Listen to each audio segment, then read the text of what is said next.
The newspapers said the enemy was caught, that justice was done. But Freddie knew better. His real enemy wasn't in a jail cell. It was inside his own head. The memory of those 21 days, a memory that no security team, no steel wall could ever lock out.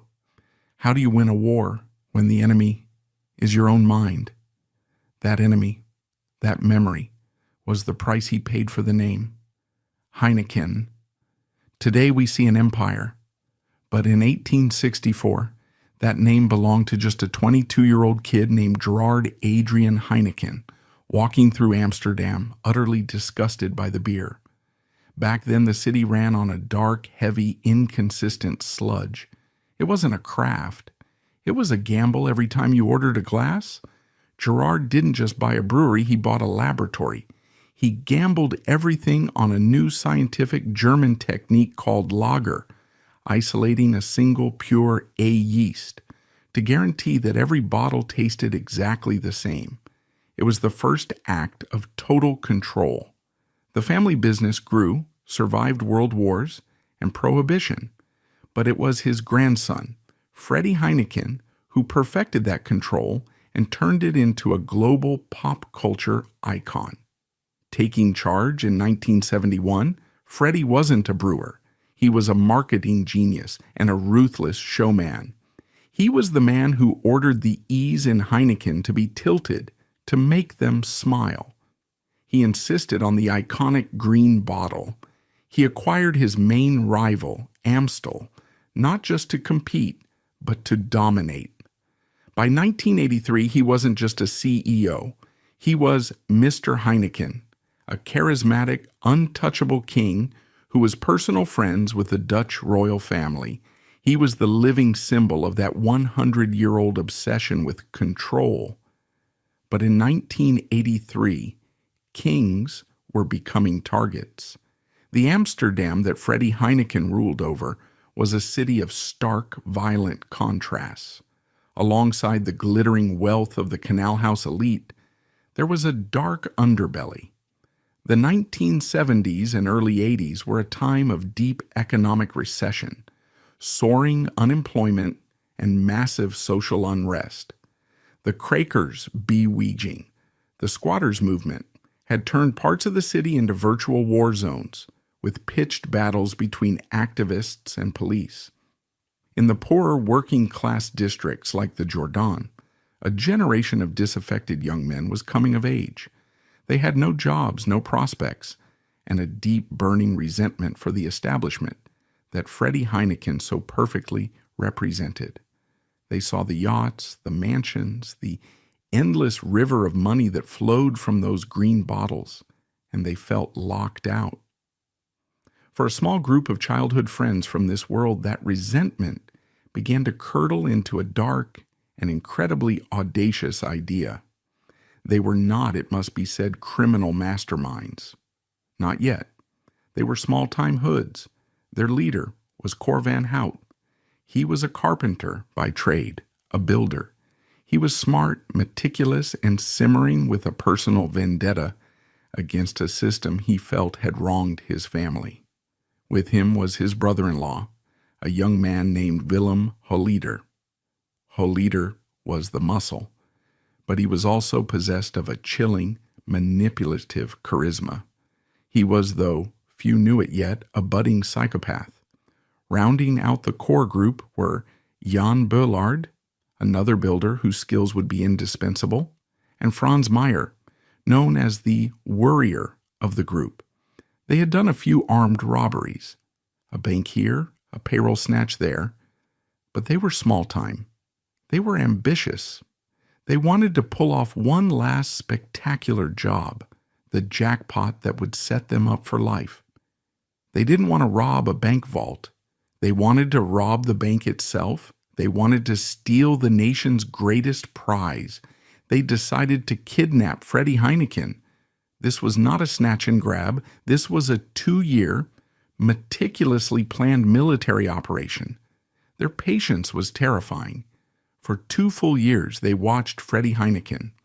They learned his routine. They knew he was a man of habit, a fatal flaw for a man of his stature. They knew he left his office on the Wettering Plantsoen in Amsterdam at the same time almost every evening. They knew he was driven in his company Mercedes by his loyal, long-time chauffeur, a 57-year-old man named Ab Doderer. Doderer was not part of the plan.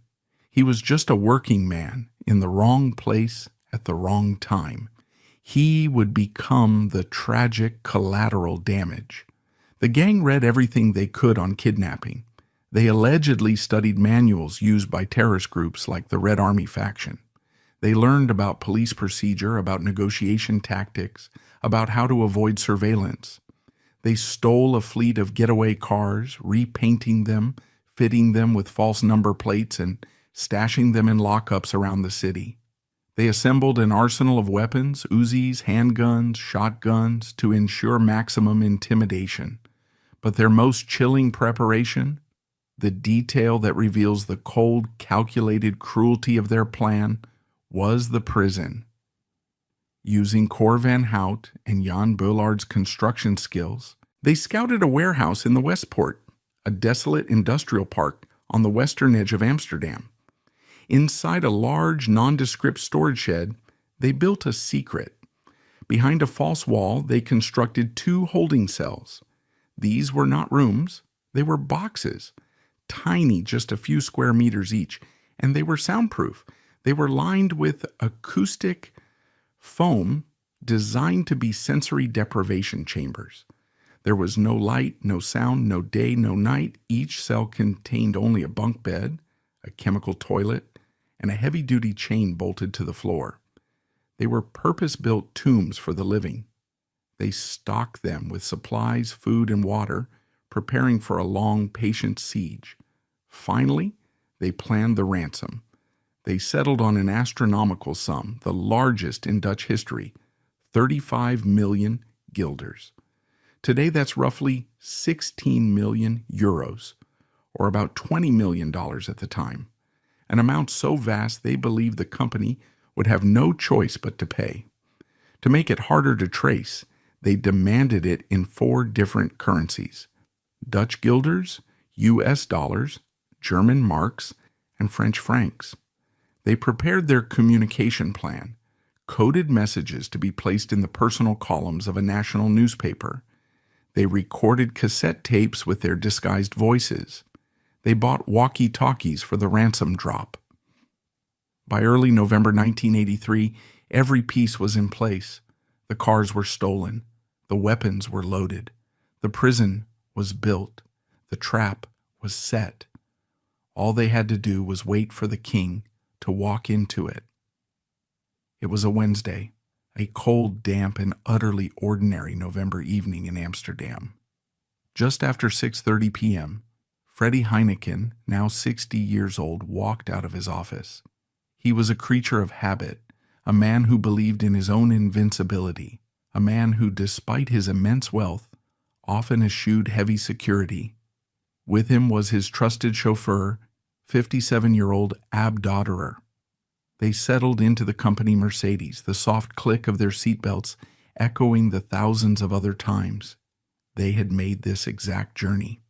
The wipers clicked on, clearing the mist from the windscreen. They pulled away from the curb, merging into the evening traffic, and that's when the world ended.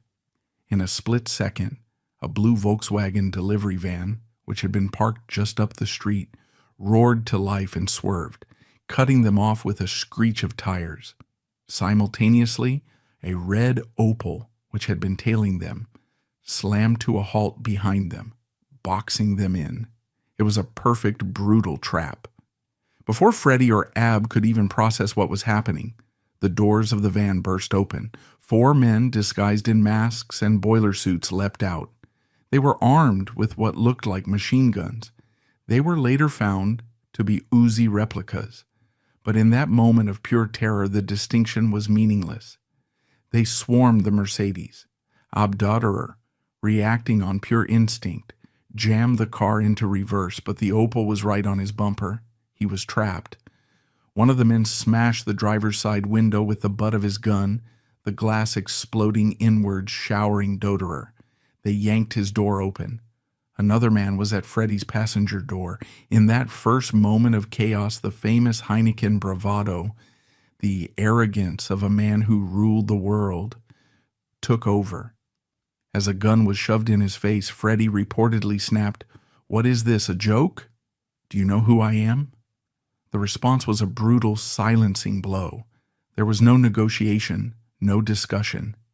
He and Doderer were pistol whipped, the cold metal cracking against their skulls. They were stunned, bleeding, and dragged from the luxury of their car onto the cold, wet pavement.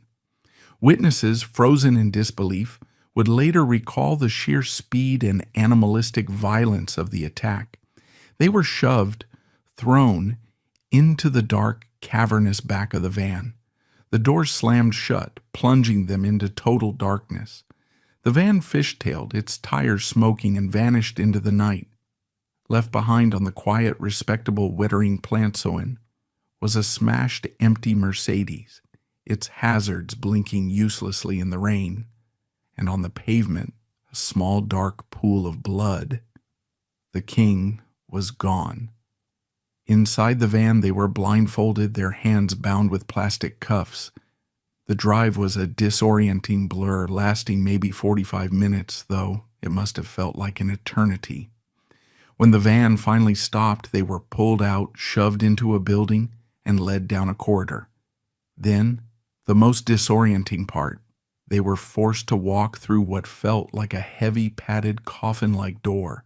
The blindfolds were ripped off, and the true, calculated horror of their new reality set in. They were not in a damp basement. They were in the purpose-built prison the gang had spent months constructing. They were separated, each man shoved into his own tiny, soundproof cell. The world, for Freddy Heineken, had just shrunk to a box measuring 2 by 2.5 meters. This was the core of the kidnapper's psychological warfare. It wasn't just imprisonment, it was entombment. The walls were thick, lined with acoustic foam, muffling every sound from the outside world. There was no day. There was no night.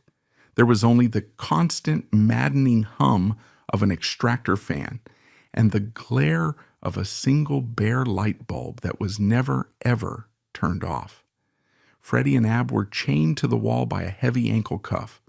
The chain was just long enough to reach the single bunk bed and the chemical toilet in the corner. For Freddy Heineken, a man who controlled a global empire from his yacht, who commanded boardrooms, who could fly anywhere in the world on a whim, this was a special kind of hell. He was a man defined by his power, his freedom, and his control. And in an instant, he had been stripped of all three. He was quite literally a dog on a chain. Next door, in an identical box, was Abdoderer, and his terror was perhaps even more profound. He was not a wealthy tycoon. He was not a king. He was just a driver, a working man, a loyal employee who had been in the wrong place at the wrong time. He had been kidnapped for no other reason than he was sitting next to the target.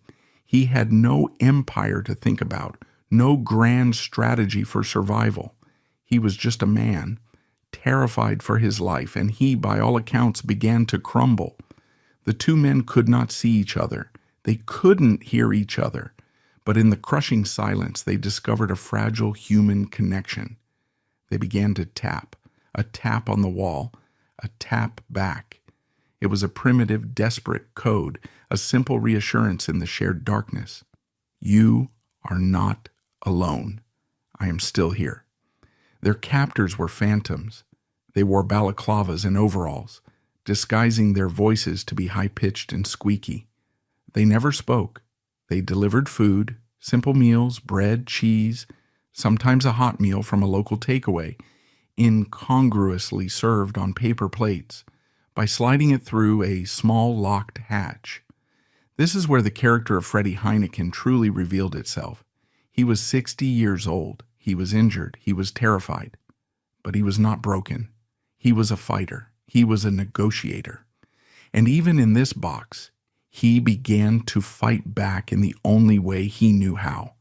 He began to test his captors. He would later recount how he complained. He complained about the food. He famously griped that his breakfast egg was boiled too hard. He, Freddie Heineken, preferred a 4-minute egg. It was an act of pure, magnificent defiance. It was his way of saying, I am not just a piece of cargo. I am a person, and you are my service staff. He demanded his own brand of cigars, and in a bizarre psychological victory, they gave them to him. They would shove the cigars through the hatch. He was testing them, studying them, trying to find a human crack, a weakness, any sign of amateurism he could exploit. He was also, in his own mind, processing the event with a chilling detachment. He would later make a famous psychologically telling remark. They didn't kidnap me, he said. They kidnapped Mr. Heineken. It was a classic defense mechanism. He was separating himself, Freddie the man, from the public symbol, the asset that these men wanted. It was the only way his mind could cope with the absolute violation of being treated as merchandise, a 35 million guilder product. While Freddie and Ab languished in their soundproof tombs, the outside world was in absolute chaos. The news of the kidnapping hit the Netherlands like a bomb. It was unthinkable.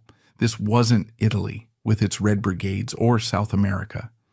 This was stable, orderly, safe Amsterdam. The king had been snatched from his castle. A sense of national vulnerability set in. A massive police task force was assembled, the largest in Dutch history. They codenamed the investigation Operation Lagos, a wry nod to one of Heineken's most successful international brands. They tapped thousands of phone lines. They interviewed hundreds of informants. They chased down every lead, from disgruntled ex-employees to organized crime figures. But they were flying completely blind. The gang had been too meticulous. They had left no trail. The Heineken family was plunged into a nightmare. Freddie's wife, Lucille, and his 29-year-old daughter, Charlene, were secluded in their Nordwijk villa, now a fortress guarded by heavily armed police. The company's board, shocked into action, took charge. Freddie's son-in-law, Dries van der Vossen, became the family's public-facing negotiator. The weight of saving Freddie Heineken now rested on his shoulders. 2 days after the abduction, the first communication arrived. It was a package left at a designated spot. Inside was a cassette tape. On it, the voice of Freddie Heineken, thin, reedy, but unmistakably his. He was reading a statement prepared by his captors, proof that he and Ab Dotterer were still alive. And then came the demand. A letter, pieced together from cut-out newspaper letters, like something from a movie. It demanded 35 million guilders. The sum was staggering, but the letter also contained a chilling threat, a line that would become the motto of the entire ordeal. Do not involve the police, it warned, or the eagle will not land. The eagles, of course, was Freddie, but the police were already involved, and so began a torturous, high-stakes game of cat and mouse. The negotiation was a surreal 1980s techno-thriller. The kidnappers, paranoid about phone taps, refused to talk. They communicated through coded advertisements placed in the personal columns of De Telegraaf, a national newspaper. The police and family playing along would reply in kind. The entire nation watched, gripped, as these bizarre, cryptic messages appeared. The hare is running, one ad from the kidnappers might read. The family would reply, the meadow is green. It was a public and deeply frustrating spectacle. The police were desperate for a direct line, a mistake, a slip-up. But the gang, despite being amateurs, were disciplined. Inside the police task force, the strain was immense. They were getting nowhere. They had a near miss when an anonymous tip led them to a bar frequented by Cor van Hout and Willem Holleder. They put the bar under surveillance, but the gang, spooked by the slightest change in atmosphere, never showed. They were like ghosts. For the family, the waiting was an agony. Days turned into a week turned into 2. Freddie had now been gone for 19 days. The fear was no longer just if they'd get him back, but in what condition. They decided they had to pay. The risk was too great. The sheer logistics of the ransom were mind-boggling. The company had to gather 35 million guilders in cash in 4 different currencies. The U.S. dollar bills alone had to be sourced from banks all over Europe. The final package, weighing over 200 kilograms, that's 440 pounds, was packed into 24 heavy, reinforced mail bags. On the night of Monday, November 28th, the drop was set in motion. Dries van der Vossen was instructed to drive alone. He was a brave man, but he must have been terrified. He was sent on a wild goose chase across the Netherlands, a tactic designed to shake any police tail. The kidnapper's final instruction was pure, paranoid genius. They directed him to stop at a specific remote phone booth. Inside, a walkie-talkie was waiting for him. They would guide him by radio, a line that couldn't be traced back to a physical location. They guided him, his voice tense, to a viaduct on a motorway near Utrecht. The instructions were precise. At a specific marker, he was to slow down, but not stop. He was to heave the 24 mailbags one by one over the side of the bridge. Imagine the scene. A lone man on a dark windswept motorway throwing 200 kilograms of money into the blackness below. He was, in fact, not quite alone. A police officer was hidden in the back of his car just in case. Together they wrestled the bags over the railing. They tumbled down into the darkness, landing on a quiet slip road below. Down in that darkness, the kidnapper's van was waiting. They snatched the bags, hauled them in, and sped away. They had done it. They had the money. They had pulled off the perfect crime. A wave of profound, exhausted relief washed over the family and the police. It was done. The money was paid. Now all they had to do was wait for Freddie and Ab to be released. 1 day passed. Nothing. 2 days passed. Silence. A new cold dread began to set in. A dread far worse than before. They had the money. So where were they? Had they been double-crossed? Had the kidnappers taken the money and finished the job? The family began to spiral into despair. What they didn't know was that the kidnappers were panicking. They had the 35 million guilders, but the plan, which had been so perfect, had no clear endgame. They were 5 young men sitting on a mountain of cash, and they were terrified. They were arguing. What next? How do they release them without getting caught? And then the police got a break, not from the ransom, but from a separate anonymous tip. The source is still debated to this day. Some say it was a rival criminal, others a panicked associate. But the tip was good. It pointed them to the Westport Industrial Park. It pointed them to the warehouse. The police net, which had been cast so wide, was suddenly, coincidentally, tightening. The kidnappers felt it. They knew the police were close. It was time to get out. On the evening of Wednesday, November 30th, 21 days after the abduction, the gang made their final panicked move. They burst into the cells. They unchained Freddie and Ab, who were blindfolded, disoriented, and had no idea what was happening. Was this the release or the execution? They were shoved into a van and driven to a different industrial area. They were led into a different empty shed. And in a final act of cruel, cowardly convenience, the kidnappers chained both men to a concrete pillar. Then they made an anonymous call to the police, tipping them off to this new location, and they vanished. Police cars swarmed the location. Officers burst in, guns drawn, expecting a shootout. And there they were. In the beam of a flashlight, they saw two men huddled, freezing, and terrified. They were bearded, they were filthy, they were blinking in the light, but they were alive.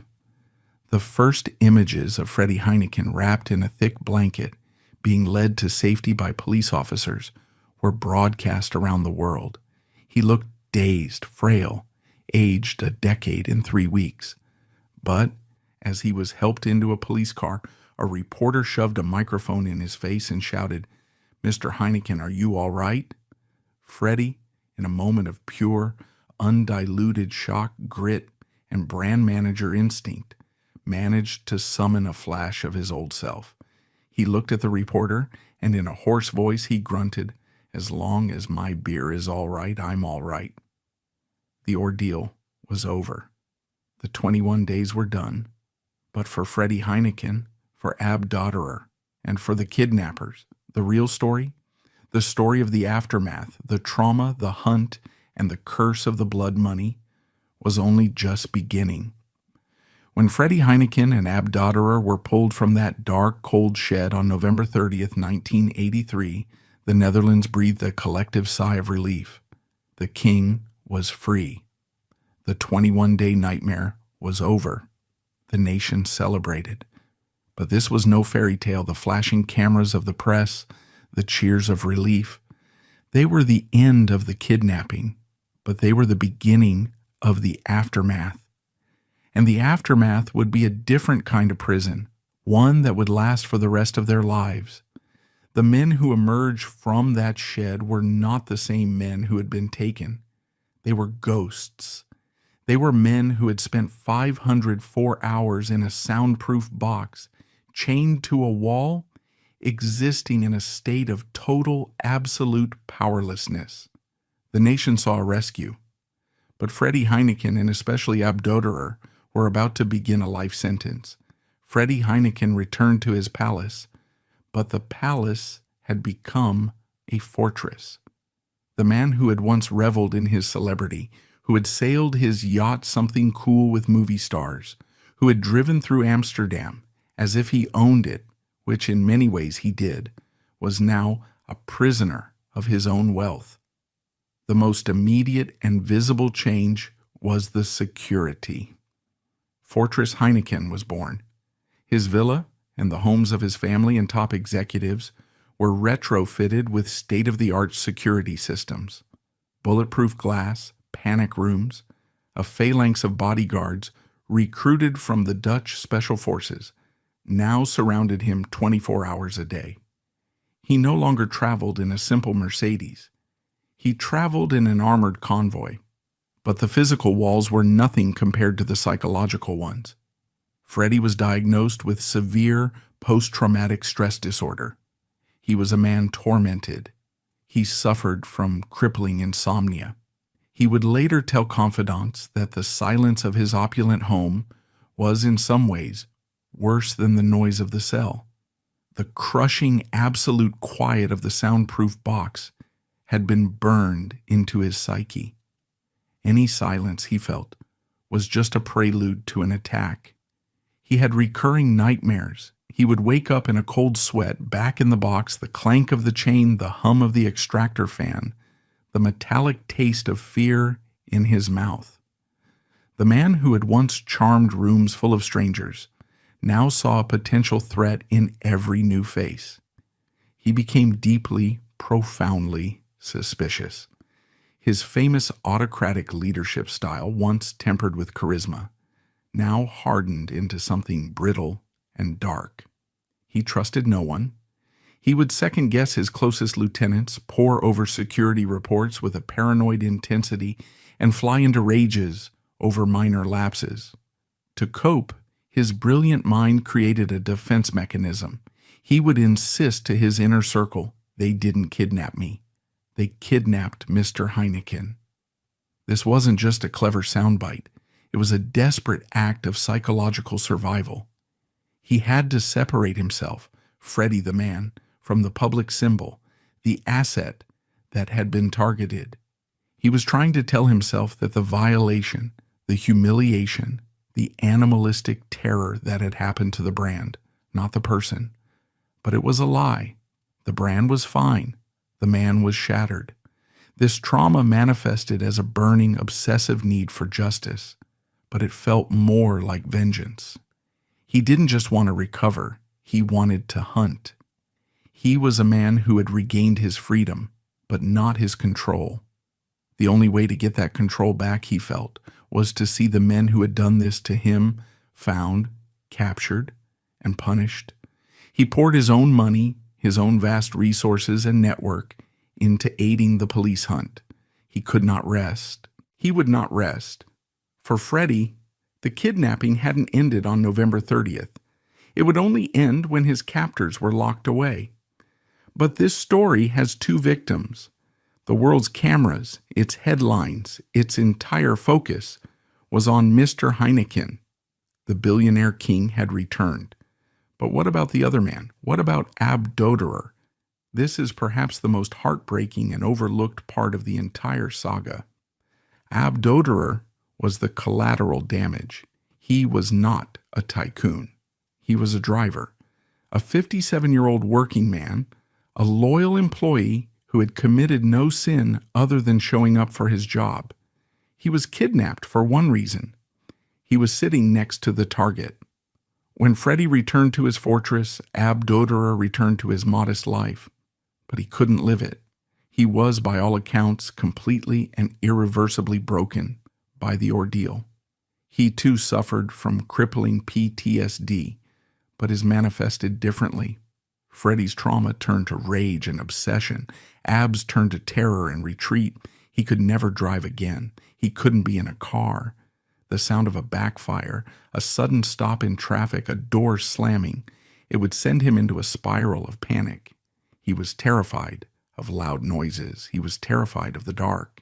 He was terrified of being alone. And here is the cruelest cut. He felt abandoned. While Mr. Heineken was the subject of national concern, Ab Doderer became the footnote. The Heineken company provided him with a pension, but financially he was ruined. He could never work. He was a man with no empire to distract him, no boardroom to command, no global strategy to obsess over. He had only his thoughts, and his thoughts were a torture chamber. His family would later speak of their bitterness.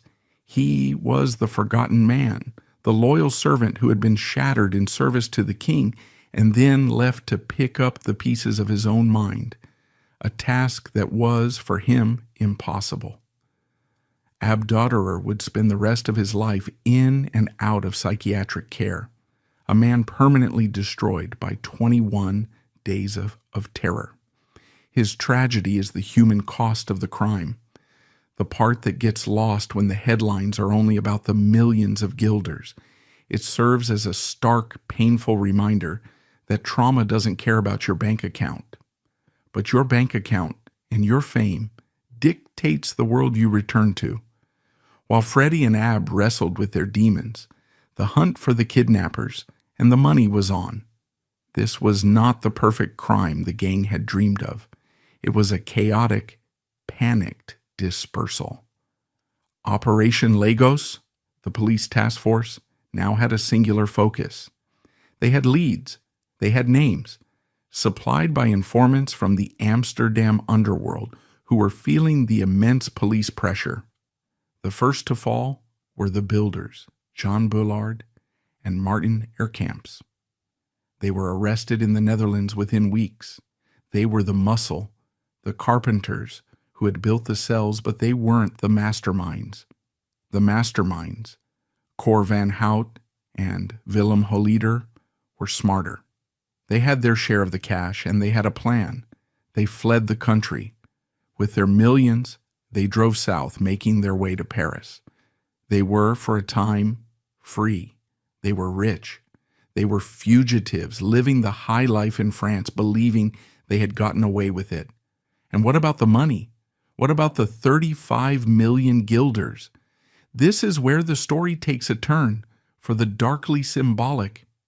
The gang had split the cash, but they couldn't just walk around with 200 kilograms of it. In their panic, before they fled, they had taken a large portion of the ransom, millions upon millions, stuffed it into heavy-duty plastic barrels, driven to a forest near the town of Zeist, and buried it, a pirate's treasure. But someone talked. An anonymous tip, its source still debated, led police to that exact spot in the forest. They brought in digging equipment, and they found it. They unearthed the barrels, cracked the seals, and were met with a foul, overwhelming stench. The money was rotting. The barrels hadn't been watertight. Groundwater had seeped in. The millions of guilders were a sodden, mildewed, foul-smelling pulp. It was no longer a jackpot. It was refuse. The image that captivated the Netherlands was of police officers back at the station, painstakingly trying to dry out millions of guilders with hairdryers, laying the notes one by one on tables, trying to salvage the ransom. It was a perfect, almost biblical metaphor. This wasn't a ticket to paradise. This was blood money. And it was, quite literally, cursed. The police were able to recover a large portion of the ransom, but not all of it. Holleder and Van Hout had their share, and millions more simply vanished, laundered, spent, hidden in a labyrinth of real estate and shady business deals. It would go on to fund a new, far more violent chapter in the Dutch underworld. Back in Paris, the party was coming to an end. Cor Van Hout and Willem Holleder were living large, but they were also careless. The Dutch police, working with French intelligence, tracked them down. In February 1984, 3 months after the rescue, a French SWAT team kicked in the door of their luxury apartment, and the two masterminds were in custody. For Freddie Heineken back in his fortress, this should have been the moment of relief, the moment of closure. It was not. In a cruel twist of fate, it was the beginning of a new kind of psychological torture. The Netherlands immediately demanded their extradition, and France said no. This began one of the most bizarre and frustrating chapters of the entire saga. It became a protracted 2-year legal and diplomatic war. The kidnappers, now in a French prison, had hired a team of high-priced lawyers, and they began to fight the system. Their argument that the potential 20-year sentence they faced in the Netherlands was inhumane, that the conditions of their imprisonment would violate their human rights. French judges, part of a legal system notoriously resistant to extradition, were sympathetic. The case became a cause célèbre. So imagine Freddie Heineken's state of mind. He was a prisoner in his own home, crippled by PTSD, while his captors were sitting in a relatively comfortable French prison, giving interviews to the press, and successfully painting themselves as the victims of an overzealous legal system. It was a farce, a grotesque insult that rubbed salt in his very raw wounds. It denied him the one thing he craved, closure. It extended his trauma, making him feel once again completely powerless. The Dutch government was furious. It became a major diplomatic incident. For over 2 years, this legal battle raged. Finally, in October 1986, after immense political pressure, a deal was struck. France still refused to extradite them for the kidnapping itself. So the Dutch prosecutors used a workaround. They extradited them on a different related charge, violent extortion. It was a legal fig leaf, but it was enough.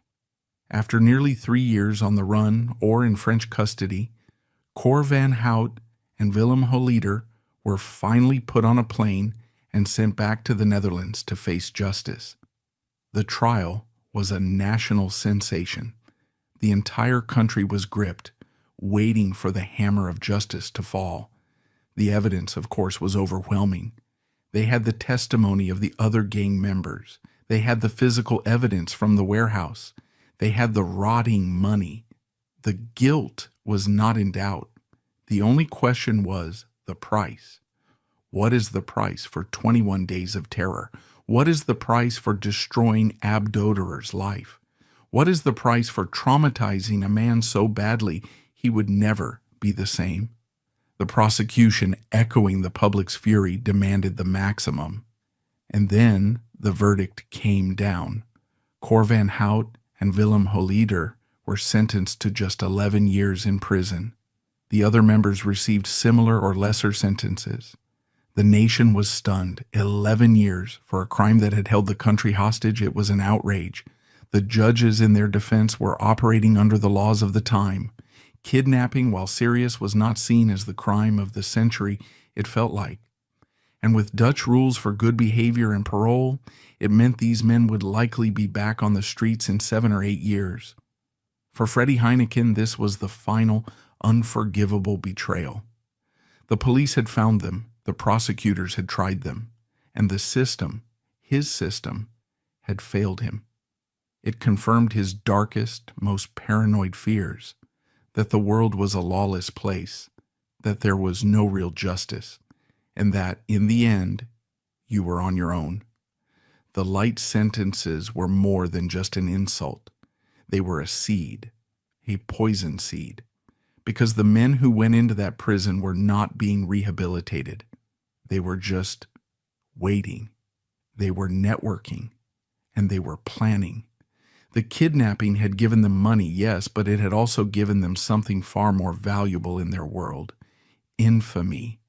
The trial was over, the men were in jail, but the story was far from finished. For Freddie, he now had to find a way to live, not just with the trauma, but with the injustice. And for the Dutch underworld, a new, far more dangerous era was about to be born, funded by Heineken's millions, and led by the very men who would soon be free to walk the streets of Amsterdam once more. The light sentences were a joke, but the 35 million guilder ransom was a curse. The gang's ringleader, Cor van Hout, was assassinated in 2003. But the most terrifying legacy was Willem Holleder.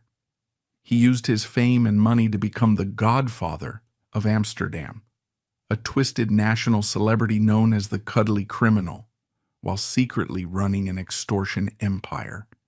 His reign of terror only ended decades later when his own sister Astrid secretly recorded him, leading to his life sentence for orchestrating 5 murders. The blood money had finally claimed its last victim. The kidnapping also changed the Heineken family forever.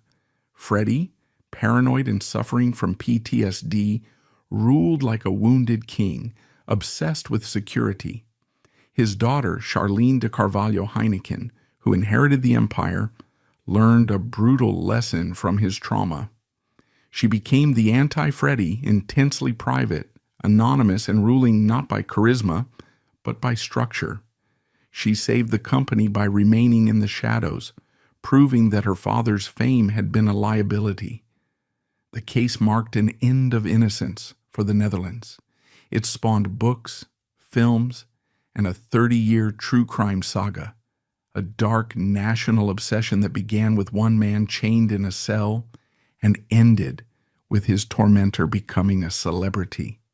In the end, after all the terror, the trauma, the trials, and the decades of dark tabloid fascination, what is the true legacy of the Heineken kidnapping? It is not one story, but 2, and they stand in stark, permanent, and powerful contrast to one another. On the one hand, there is the legacy of the kidnappers, the legacy of the 35 million guilders. It is a story of pure, corrosive self-destruction. The money that was meant to buy them a life of freedom turned out to be a curse, a poison that rotted from the inside out. It was blood money, and it demanded more. It led Cor van Hout to an early, violent grave, assassinated in a hail of bullets. It turned Willem Holleder from a common thug into a celebrity monster, a man so consumed by greed and paranoia that he tore his own family apart, landing him in a prison cell for the rest of his natural life. Their story is a grim Shakespearean tragedy of the modern age. It is a lesson in the emptiness of greed, They successfully stole the money, but they could never steal the wealth. They mistook the symbol for the substance, and it destroyed every single one of them. And then there is the other legacy, the legacy of the Heineken family. If the kidnapper's story is one of self-destruction, the family's is one of profound and profoundly quiet resilience. They endured, they survived, and ultimately they won. Not just by getting Freddie back, but by building an empire stronger and more vast than ever before.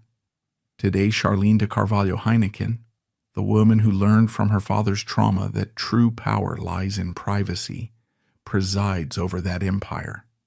She is one of the wealthiest women on the planet. The company, under her steady, unseen guidance, has grown into a global behemoth, its value dwarfing anything her father could have imagined. The family, which the kidnappers tried to break, maintained their control, their unity, and their dignity. This is the great central contradiction of the entire story. The event that was designed to destroy the Heineken family, that traumatized its patriarch and exposed its greatest weakness, became the very catalyst for its survival. The kidnapping was the fiery crucible that forced the company to shed its 1970s one-man show skin and evolve into the modern, resilient 21st century fortress it is today. Freddie Heineken, the charismatic showman, had built an empire on his personality. His daughter, the quiet strategist, saved it with her anonymity. This is not a story with a simple, happy ending. There is no triumph without cost. True resilience is not about being unbreakable. It's about how you rebuild. Freddie Heineken was never truly the same man. The psychological chains of those 21 days stayed with him until his death. And for Ab Dodderer, the loyal driver, the collateral damage, his life was a tragic, heartbreaking sacrifice. His story is a permanent, painful reminder of the true human cost of this crime, a cost that no ransom could ever cover. The Heineken kidnapping, in the end, is more than just a landmark true crime story. It is a multi-generational saga about wealth, family, and survival. It is about the profound difference between money and legacy. The kidnappers sought money, and it brought them only death and ruin. The Heineken family, faced with an unimaginable crisis, chose to protect their legacy. And that legacy, built not just on barley and yeast, but on a foundation of iron-willed endurance, proved to be the one thing that no one, no matter how brutal or how greedy, could ever steal.